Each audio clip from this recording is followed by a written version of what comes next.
বন্ধুরা, আসসালামু আলাইকুম ওয়া রাহমাতুল্লাহি ওয়া বারাকাতুহু। আজকে একটি খুব চমৎকার একটা ঘটনা আপনাদের মধ্যে শেয়ার করব, শিক্ষণীয়। এই ঘটনাটা হচ্ছে হযরত দাউদ আলাইহিস সালাম এবং হযরত আজরাইল আলাইহিস সালাম, তাদের দুজনের মাঝে একটা বন্ধুত্ব ছিল। দাউদ আলাইহিস সালাম তো নবী, পয়গম্বর আমরা জানি, আর আজরাইল আলাইহিস সালাম হচ্ছে, তেনার দায়িত্ব হচ্ছে রূহকে কবজ করা। তো তাদের মধ্যে একটা বন্ধুত্ব ছিল, অনেক দিনের বন্ধুত্ব ছিল দুজনের মাঝে। একদিন কথায় কথায় যে দাউদ আলাইহিস সালাম আজরাইল আলাইহিস সালামকে বলতেছেন যে অনেক দিন তো হইল, আমাকে তো আজ পর্যন্ত আপনার সেই চেহারাটা দেখাইলেন না, যে চেহারা দিয়ে আপনি মানুষের জানকে কবজ করে।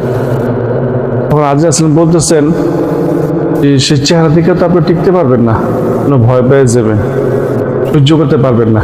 তখন দাউদ আলাইহিস সালাম হেসে হেসে বললেন যে সম্পর্ক তো দুজনের অনেক দিনের, এখনো কি আমাদের মাঝে ভয়টা কাটে নাই? দেখান দেখি, ইনশাল্লাহ কোনো ভয় পাবো না, ভয়টা চলে গেছে।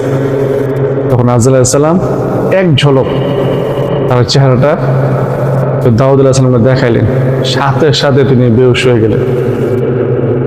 যখন বেহুশ থেকে যখন তিনি উঠলেন, যখন হুঁশে আসলেন, তখন আজরাইল আলাইহিস সালাম বলতেছেন, কি ব্যাপার, আপনার না ভয় চলে গেছে আমার প্রতি অনেক দিনের বন্ধুত্বের কারণে? এখন দেখি দেখার সাথে সাথে বেহুশ হয়ে গেলেন। তখন হযরত দাউদ আলাইহিস সালাম বলতেছেন যে কিয়ামতের আযাবের দরকার নাই, আপনার চেহারাটা দেখাটাই বিশাল বড় আযাব।